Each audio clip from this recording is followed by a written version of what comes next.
आज हम बात करेंगे उस मिसाइल सीरीज की जो दुश्मन के रडार को, उसकी आंखों को हमेशा के लिए बंद कर सकती है। जी हां, हम बात कर रहे हैं रुद्रम मिसाइलों की। रुद्रम 1 से लेकर रुद्रम 4 तक क्या है इनकी ताकत, कैसे ये बदल रही है भारत की रणनीति, चलिए जानते हैं इस वीडियो में। रुद्रम का हिंदी अर्थ होता है दुखों को दूर करने वाला, और नाम के जैसे ही रुद्रम सीरीज को तैयार भी किया गया है जो कि दुश्मन के कम्युनिकेशन और डिफेंस सिस्टम को जड़ से खत्म कर देगा। Rudram missile air to surface यानी हवा से जमीन पर टारगेट को ध्वस्त करने की क्षमता रखता है। इसका मकसद है रडार, जामिंग स्टेशन और एयर डिफेंस यूनिट को पूरी तरह से निष्क्रिय करना, और यही बनाता है रुद्रम सीरीज को भारत की सबसे खतरनाक एंटी रेडिएशन मिसाइल लाइन। यानी अगर दुश्मन का रडार ऑन है तो उसकी रेडिएशन की मदद से रडार को ढूंढकर खत्म कर देगी।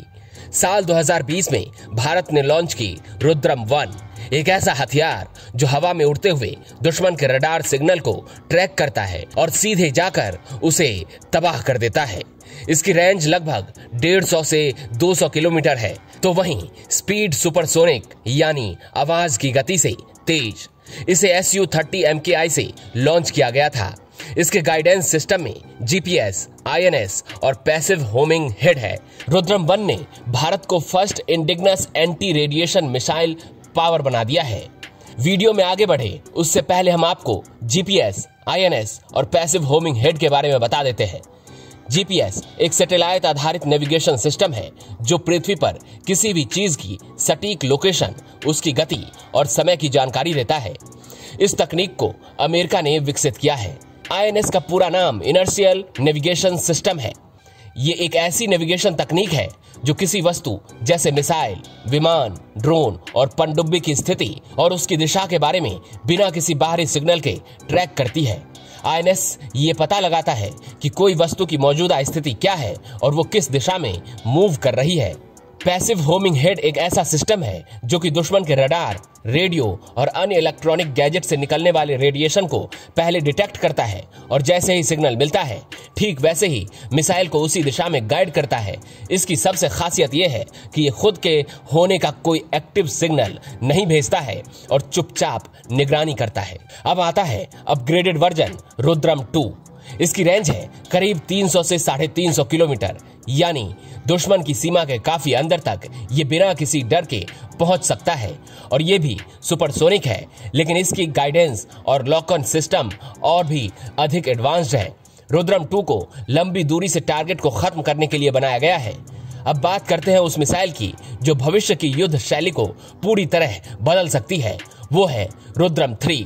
संभावना है कि इसकी रेंज 500 से 550 किलोमीटर हो सकती है, तो वहीं इसकी स्पीड हाइपरसोनिक यानी मैक 5 से ऊपर है। ये मिसाइल सिर्फ तेज नहीं बल्कि लगभग अदृश्य है।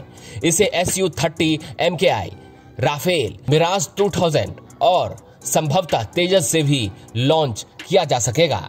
और अब हम बात करेंगे रुद्रम 4 की, जिसकी अभी सिर्फ झलक मिली है, लेकिन संकेत साफ है ये एक हाइब्रिड स्ट्रेटेजिक वेपन होगी। इसकी रेंज 300 किलोमीटर से ज्यादा होगी ही, साथ ही ये रुद्रम 3 की 550 किलोमीटर रेंज को भी पार कर सकती है। हालांकि कुछ रिपोर्ट्स में इसकी रेंज 1000 किलोमीटर होने की भी बात की गई है। AI इनेबल्ड टारगेटिंग सिस्टम होगा और दुश्मन के सैटेलाइट लिंक, कमांड सेंटर और नेवल रडार को ध्वस्त कर देगा, यानी दुश्मन कुछ भी देख ही नहीं पाएगा और तबाही उसके दरवाजे पर होगी। रुद्रम 4 रुद्रम 3 की तुलना में हल्का होगा, जिससे इसे ज्यादा पेलोड फ्लेक्सिबिलिटी और कई एयरक्राफ्ट्स के साथ जोड़ा जा सकेगा। रुद्रम 4 को Sukhoi Su-30 MKI, Mirage 2000, Rafale से लॉन्च किया जा सकता है और भविष्य में इसे तेजस के लिए भी डिजाइन करने की संभावना है। अब इन चारों मिसाइलों की एक एक खासियत बताएं तो रुद्रम 1 की खासियत टैक्टिकल स्ट्राइक है, यानी टारगेट पर सटीक हमला करना इसकी खासियत है। रुद्रम 2 डीप रेंज इंगेजमेंट, यानी लंबी दूरी से टारगेट को ध्वस्त करना। रुद्रम 3 हाइपरसोनिक प्रिसिजन, आवाज की गति से ज्यादा की रफ्तार। और रुद्रम 4 स्ट्रेटेजिक ब्लाइंड अटैक, यानी दुश्मन जब तक कुछ समझेगा तब तक रुद्रम 4 तबाही मचा चुका होगा। यह है भारत की एंटी रेडिएशन हथियार की 4 ताकतें जो मिलकर बनाती है एक अभेद सुरक्षा चक्र। आज का ये वीडियो आपको कैसा लगा हमें कमेंट बॉक्स में जरूर बताएं और साथ ही रक्षा से जुड़ी जानकारी पाने के लिए इस चैनल को सब्सक्राइब कर लें।